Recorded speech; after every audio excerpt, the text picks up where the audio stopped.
학생회 부회장이 됐는데 생각해보면 웃긴 게 제가 그때 굉장히 저랑 붙었던 친구가 잘생기고 인기 좋은 친구였어요. 그 친구를 어떻게 이겨야 될까 고민하다가 전교생한테 편지를 썼던 기억이에요. 모든 사람 하나하나 다른 내용. 그때 이제 제가 사실 리더십의 위치를 처음 경험했거든요. 제가 단도직입적으로 말씀드리면요, 그냥 젊은 세대 이번에 탄핵 집회도 뭐 안 나가고 이런 이유 뭐냐면요, 딱 그 문화가 싫어요. 젊은 사람들 갔을 때 우리 사회에서 보면은 나 어릴 때 민주화 운동했어, 지금은 어디 뭐 진보당 노동당 원정에서 이렇게 다니고 있어, 그러면 내가 이제 사회 개혁 세력을 하는데 제가 봤을 때 세상에 제일 꼴통 같은 분들이에요.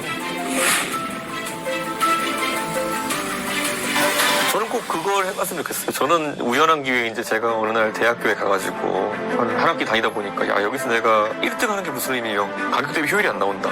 그런 생각이 들어가지고 그 삶을 포기했거든요. 배부른 소리하고 앉아있네라고 생각이 들 수 있겠지만요, 애초에 어느 위치에서도 그런 약간 경쟁보다는 나 스스로와의 경쟁이 더 유효할 수 있다라는 생각해야 될 것 같아요.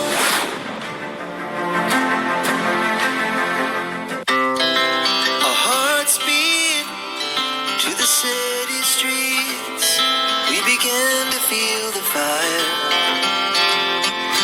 We wanna chase the night, wanna dance to the light, pull the stars from the sky, just two hearts running wild.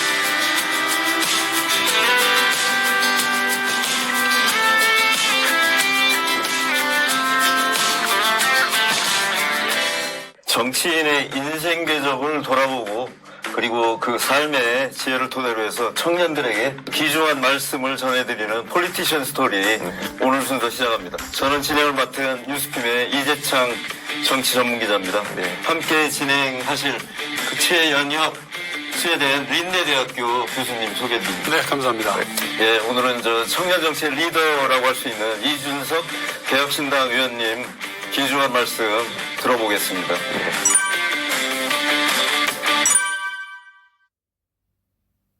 안녕하세요. 안녕하십니까? 네, 어서 오세요. 학창 시절 이때 어떻게 좀 지냈는지. 제가 뭐 중학교 때야 사실 제가 서울의 목동에서 이제 다녔으니까요. 경쟁이 극한으로 이제 발현되는 곳이 목동입니다. 제가 있었던 곳이 서울의 목동 월천중학교라는 곳인데 한 학년이 720명이었어요. 720명이 2학년 17반까지 제가 기억나는데 그 경쟁을 했던 겁니다. 또 특목고, 저희 특목고 세대다 보니까 상위에 한두 명은 저같이 과학고 가고 그 밑에 한 740등, 50등까지는 외고를 가고 경쟁 체제하에서 이제 올라갔던 기억이 나는 거고. 그런데 제가 고등학교 가면서부터 약간 달라졌던 게 서울에서 그 140명을 뽑은 게 서울과학고등학교거든요. 그 안에서는 제가 잘한다는 것, 등수 경쟁이라는 게 의미가 없구나라는 생각을 좀 했습니다. 뭐 제가 만약에 서울과학고에서 1, 2등 했으면 그 당시에 뭐 서울의대라든지 이런 학교를 갈 수 있었겠죠. 근데 그것과 관계없이 제가 이제 놓였던 상황은 유의미한 일을 뭘 할까 생각 고민이 굉장히 많았습니다. 서울과학고등학교는 2학년까지 조기 졸업하고 떠나는 학교라 가지고 3학년이 일부 남습니다. 그래서 2학년 학생회 부회장이 실질적으로 학생회장 역할을 하는 거거든요. 그래서 제가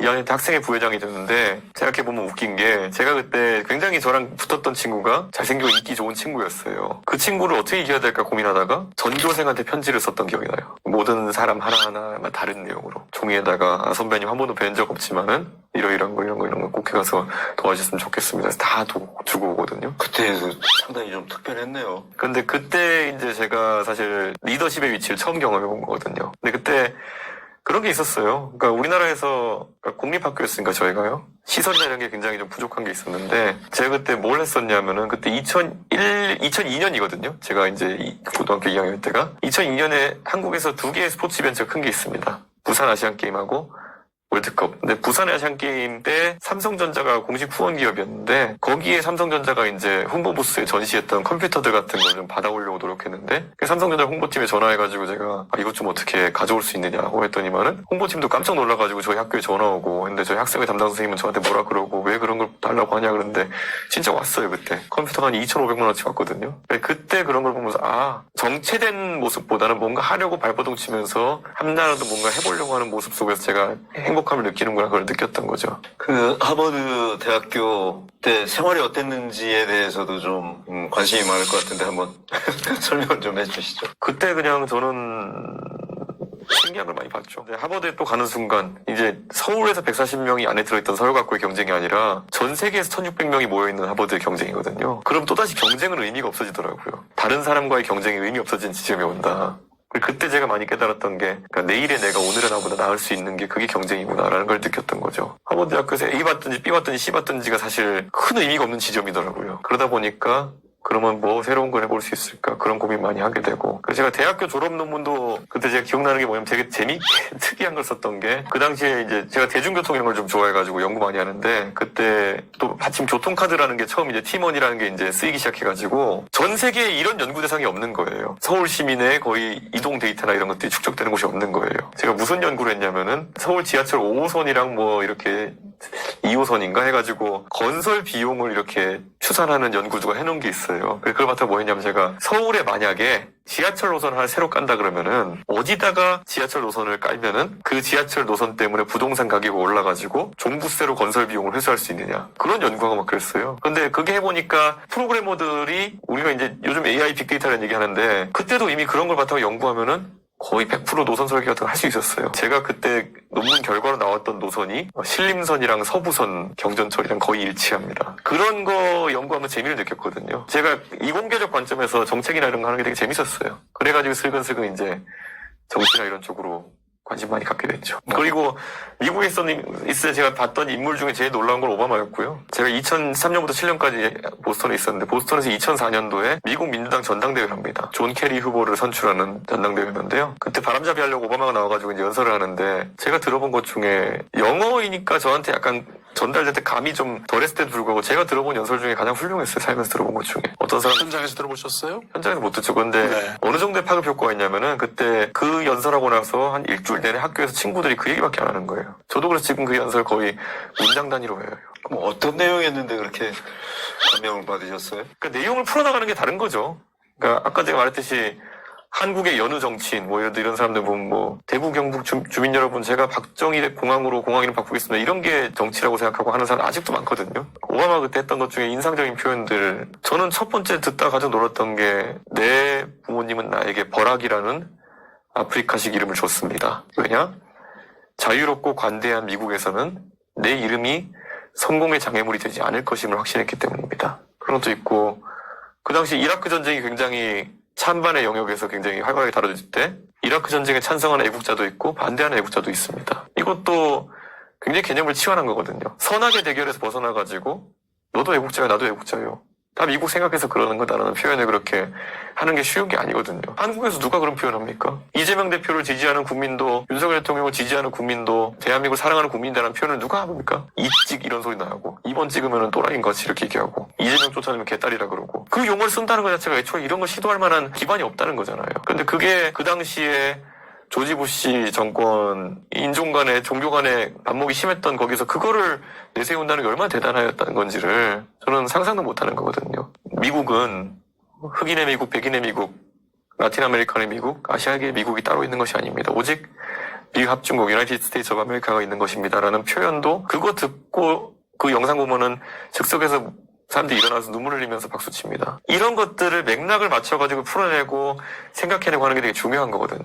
아까 이제 레토릭을 말씀하셨는데 그럼 하버드에서도 그런 레토릭 프로그램들이 있고 그걸 참여하셨는지? 그 오레이션이라고 하죠. 그런 연설하는 것들 많이 봤거든요. 근데 그게 미국 정치와 미국 문화 속에서는 일상화되어 있다.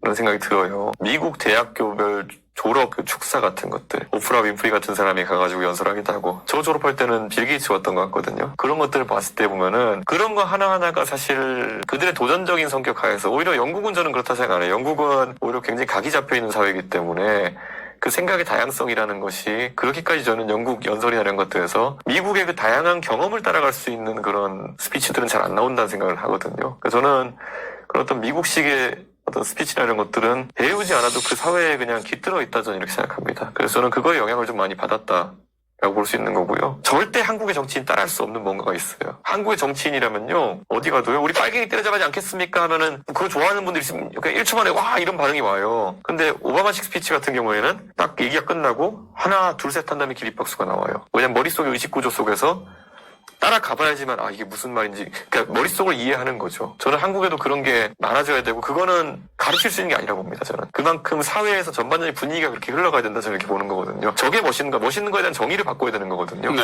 우리나라는 시원하게 얘기해라라는 이상한 소리를 많이 해요. 사실 남 욕하라는 얘기거든요. 자기가 생각이 귀찮으니까 내가 싫어하는 대상이 있으면은 가서 이재명 개 XX 하는 사람이 나와야지만 자기가 이거 시원하다 하면서 하는데 그게 얼마나 사회적으로 의미 없는 막말입니까? 근데 옛날에 보세요. 옛날에 전원책 변호사 이런 사람이 무슨 보수의 대단한 인물이냐. 저는 그분이 철학가도 아니고 정치인도 아니고 아무것도 아니라 생각해요. 근데 그분을 처음에 무슨 뭐 보수 진영에서 대단한 철학가인 것처럼 띄웠던 게 뭐냐면은 시원하게 말한다. 막말의 정확한 정의죠. 정치인을 단두대라 보내라 그러는데. 그리고 정작 그분이 현실 정치에 진입하니까 한 달 전에 쫓겨나잖아요. 그거 갖고 대한민국 정치가 어디로 가겠냐라는 건데 멋있는 말 기억나는 거 하나도 없잖아요. 그분이 하신 말 중에 보면은.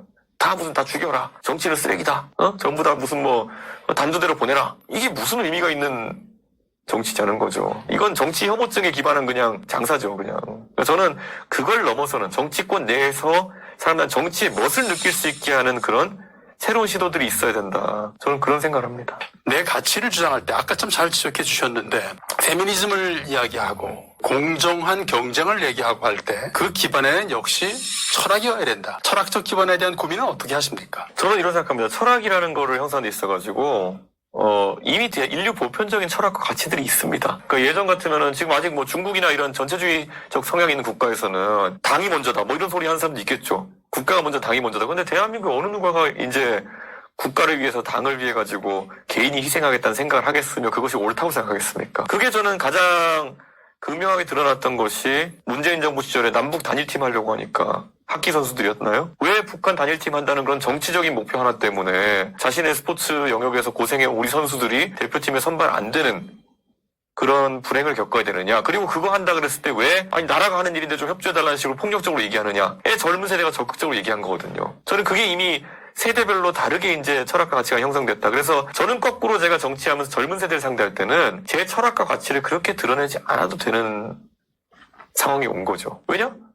그런 개인주의적인 어떤 성향, 인권에는 이게 이런 것들이 기본적으로 다 잡혀 있는 거예요. 그런데 나이 든 세대와 얘기할 때는 거꾸로 네가 희생해야지 같은 이제 약간 과거의 가치들이 이제 들어오는 그런 개념이 있는 거죠. 그런 어떤 가치 정립에 있어가지고 흘러가는 방향은 명확하거든요. 그러면 그런 부분에 있어가지고 젊은 세대가 바라는 방향으로 정리되는 게 맞다. 저는 그런 생각이 이제 드는 거죠. 전환에도 이런 거예요. 저한테 예를 들어서 제가 굉장히 보수적인 사람이라고 말들 얘기하지만은 예를 들어 저는 대한민국의 대부분의 지금 사회적인 이슈에 대해 가지고 정의당이나 아니면은 소위 제가 표현하는 꼴통 페미니스트보다 훨씬 열려 있어요. 예를 들어 이런 겁니다. 최근 아니 한 몇 년 전에 숙명여대에 트랜스젠더가 입학하려고 했을 때 창내 구성원들이 반대해가지고 그분이 입학을 포기한 적이 있었어요. 저는 제 기준에 봤을 때는 저는 아니 그분은 본인이 그 성으로 평생 살기로 결정한 건데 저는 숙명여대에 입학하는 것에 아무 문제가 없다는 생각을 저는 해요. 그런데 오히려 숙명여대 구성원들이나 페미니스트 운동하시는 분들은 배타적이었던 거죠. 지금도 저는 그런 생각 많이 해요. 저는 예를 들어 어떤 분이 저한테 와가지고 동성애, 동성혼에 대해서 어떻게 생각하십니까? 그러면은 저는 아니 동성애는 자기가 그런 성향을 갖고 있다고 해서 하고 다니는 건데 저한테 피해 끼치는 것도 없고 저는 거기에 대해서 딱히 뭐 반대하거나 할 생각이 없습니다. 근데 동성혼은 제도에 대한 부분이기 때문에 거기에 제가 합의할 수 있는지는 또 별개의 문제입니다. 근데 또 이 진보적인 성향을 가졌다고 본인이 주장하시는 분들 보면은 또 반동성애 기조로 가시는 분도 굉장히 많아요, 보면은 또. 그러니까 이런 거예요. 우리 사회에서 보면은 나 어릴 때 민주화 운동했어. 지금은 어디 뭐 진보당, 노동당 언저리에서 이렇게 다니고 있어. 그러면 내가 이제 사회 개혁 세력을 하는데 제가 볼 때 세상에 제일 꼴통 같은 분들이에요. 제가 그냥 단도직입적으로 말씀드리면요. 그냥 젊은 세대, 이번에 탄핵 집회도 뭐 안 나가고 이런 이유가 뭐냐면요. 딱 그 문화가 싫어요. 젊은 사람들 갔을 때. 저도 이제 범야권이기 때문에 뭐 윤석열 정부 실정을 비판하는 집회 같은 경우에는 뭐 그런 부분 같이 가기도 하거든요. 딱 고리타분해요. 가면 어느 단체인지도 모를 막 단체들 깃발 만장 들고 와가지고 다 들고 있고 무슨 뭐 구호는 다 같이 구호 한번 외쳐보겠습니다 그러고 있고 뭐 정말 그냥 가기가 싫어요 그냥. 근데 그거를 자기들은 멋있다 생각해가지고 그냥 3, 40년째 하고 있는 거거든요. 거기에 20, 30대 안 붙어요 절대. 본인들만 모르고 있는 거예요. 거기에 앞에 전희대 비슷하게 내세운 게 뭐 맨날 뭐 용해인, 장혜영 이런 사람 내세워가지고 어이구 젊은 사람이 참 잘하네. 진짜 젊은 사람들은 거기 박수 안 치고 있어요. 그 악 쓰는 거 누가 못해요 가가지고 그냥. 그 지점까지는 제가 다시 한번 질문에 드리고 싶은데 대한민국이 어떻게 하면 이 공론의 장의 중심이 된, 장이 중심이 된 정치를 갈 수 있을까에 대한 고민을 해보셨습니까? 저는 경험의 다양성이 사실 대안과 어쨌든 변설의 다양성을 나온다 보거든요. 근데 우리나라는 이제 대학 입시 때도 보면은 자기소개서 쓰라 그러면은 특출날 게 없잖아요. 다들 비슷한 평수의 아파트에서 어릴 때 자라나가지고 동네에서 중고등학교 때 학원 다니는 애들이 갑자기 대학교 때 입시 원서에다가 새로운 걸 쓰려고 하면은 그게 이제 입시 비리가 되는 거거든요. 저는 그래서 경험의 다양성이 떨어지는 것이 굉장히 심각한 상황이다. 저는 그런 생각을 하고요. 근데 경험의 다양성이라는 것을 그러니까 물리적 경험의 다양성을 보완해 줄 수 있는 건 뭐냐면은 생각의 다양성이거든요. 그래서 더더욱 중고등학교 교육에서 그 스펙트럼 넓혀야 된다고 생각해요. 고교 학점제 이런 것들도 사실 굉장히 말이 많고 하지만은 다양한 과목을 듣고 다양하게 다른 지점을 고민해본 사람들이 사회에 몰려 나와야 되는 건데 학교가 지금 초등학교들은 이제 한 학년에 40명 이렇게 되고 이런 상황인데 50명 되는 상황인데 대부분의 수도권 학교들도 이 상황에서 무슨 다양성이 나중에 중고등학교가 생길까요? 학생들에게 좀 더 어린 시점에 대학 가기 전부터 가설 그러니까 하이퍼시스라고 하는 그걸 세워가지고 그걸 검증하는 그런 과학적 사고를 더 많이 시켜봐야 된다는 생각을 해요. 왜냐하면 가설이라는 건요. 그거야말로 무궁무진한 겁니다. 우리가 살면서 하는 웬만한 행동들 중에서 수동적으로 내가 지식을 받아들여가지고 권위자의 지식을 받아들여 하는 거 외에는 거의 다 가설의 검증이에요. 어디에 부동산 사면 오를까? 내가 어디에 주식을 사면 이거 오르지 않을까? 그 가설을 뒷받침하기 위한 무수한 근거를 내가 만들어내고 아니면 내가 다이어트를 하는데 이렇게 하면 살이 빠지지 않을까? 가설을 만들고 검증해내고 이걸 해내는 게 인간이어야지 거기에 지식의 축적이 일어나는 거거든요. 지금은 가설과 검증이 없이 그냥 주입식이잖아요. 그냥 교과서라는 권위자가 실어주는 대로 이렇게 하는 거잖아요. 이게 꼭 아주 지성인인 사람들만 할 수 있는 것도 아닙니다. 어느 단계에서나 본인이 가설을 세우고 검증하는 그 과학적 사고 자체를 교육의 중간에 놔야 되는 거거든요. 예를 들어 동탄에 지금 좀 그래서 요즘 동탄에 젊은 학생들 뭐 이런 얘기예요. 동탄에 돌아다니면 맨날 아저씨들이 술 먹고 킥보드 넘어진 거에 걸려 넘어지고 코 깨지고 이러는데 이 문제 어떻게 해결했으면 좋겠냐. 어려워 보이지만 이거 해결하는 고민이 사실 교육인 거고 성장의 과정인 거거든요. 네. 이게 우리 사회의 다양한 문제를 해결하는 방법이고 이걸 할 줄 아는 사람들이 리더가 되는 거지. 앞으로 무슨 뭐 교과서 좀 더 안다고 해서 뭐가 될까요? 근데 이게 대한민국의 과학적 사고. 그럼 거기에서 내가 과학적 사고하면 거기에 대한 논증이 있고 또 반대의 논리도 있을 수 있는 거거든요. 이게 우리가 치열하게 사회가 다양해지는 그런 세상이 되는 거죠. 그리스 옛날에 그 사람들 뭐 그렇게 그 다양한 삶이 있어가지고 변설이 유행하고 이렇게 했겠습니까? 그게 중심에 있는 사회니까 거기서 개변론자도 나오고 다양하게 이제 그런 민주주의가 태동하는 그런 시기가 있었던 거죠. 결국에는 생각의 다양성이 제일 중요한 거죠. 젊은이들에게 네. 청년들 뭐 많이 볼 텐데 네. 충고나 아니면은 그 말씀을 해주시면 좀 도움이 될 것 같은데. 저는 꼭 그걸 해봤으면 좋겠어요. 저는 우연한 기회에 이제 제가 어느 날 대학교에 가가지고 한 학기 다니다 보니까 야 여기서 내가 1등 하는 게 무슨 의미요? 가격 대비 효율이 안 나온다. 그런 생각이 들어가지고 그 삶을 포기했거든요. 참 이게 하버드 나온 사람 얘기하면 참 배부른 소리하고 앉아있네라고 생각이 들 수 있겠지만요. 애초에 어느 위치에서도 그런 약간 경쟁보다는 나 스스로와의 경쟁이 더 유효할 수 있다라는 생각해야 될 것 같아요. 옛날에야 우리가 학벌을 조금만 높이기 위한 경쟁이라든지 이런 것들이 의미가 있었겠죠. 왜냐면 옛날 학벌이 나의 직업 선택부터 모든 걸 좌우했으니까요. 내가 방송을 만들고 싶은데 그때는 방송 채널이 예를 들어 지상파밖에 없었다 그러면은 KBS, SBS, MBC PD가 되기 위해 가지고는 거기 공채가 돼야 되고 공채가 돼야 그 조직 안에서 실제 좋은 높이에 올라갈 거고 그러기 위해서 서울대 연고대 나온 사람들이 우대됐고 뭐 역설적으로 훌륭한 PD가 되기 위해서 국영수가를 열심히 이런 말도 안 되는 이런 미스매치가 났던 거거든요. 근데 지금은 그게 아니잖아요. 내가 방송을 잘 만드는 PD가 되고 싶으면은 어릴 때부터 그런 경험을 쌓아가는 게 오히려 중요한 것이고 정말 잘 나가는 요즘 방송 만드는 사람들은 오히려 웹캠 하나 놓고 내가 방송을 만들어가지고 뜬 사람들도 있어요. 그런 사람들이 방송 그 재능 하나만으로 방송계에 오히려 이제 나가가지고 메인이 되는 방송계를 이제 섭렵하기도 하고 저는 그 세상이 바뀐 건데 나와의 경쟁이 되게 중요한 거다. 이제는 다른 사람과의 경쟁에서 올라가가지고 그거를 통해가지고 뭐가 학벌로 뭐 어떻게 이게 무의미한 사회가 돼가고 있다. 뭐 너는 학원 나왔으니까 그런 소리 하지만 저는 거꾸로 제가 정치권 들어가면요. 저는 학연 지연이 없는 사람이었어요. 대한민국 정치권의 주류인 무슨 뭐 서울대 출신도 아니고 뭐 변호사 출신도 아니고 영남이나 호남 출신이라서 그 당들에서 이제 잘 되고 이런 것도 아니고 진짜 저야말로 이제 그 안에서 이제 저와의 경쟁을 해야 되는 상황이었는데 그게 되는 거죠. 저와의 경쟁이란 그런 거죠. 내 앞에 있었던 무수히 많은 젊은 사람들처럼 어느 순간 약해져가지고 빨라 보이는 길로 가면은 내 스스로의 이제 삶이 꼬이는 그런 말이 꼬이는 상황이 올 텐데 그걸 하지 않고 최대한 어려운 길로 가보자. 그런 게 스스로의 도전이었고 그랬기 때문에 이준석은 32살에 국회의원이 안 됐을지 모르겠지만 36살에 당대표가 된 거고 정말 어려운 선거에서 국회의원이 된 거겠죠. 좋은 지적해 주셨습니다. 한국 정치에서도 좀 더 근거를 가지고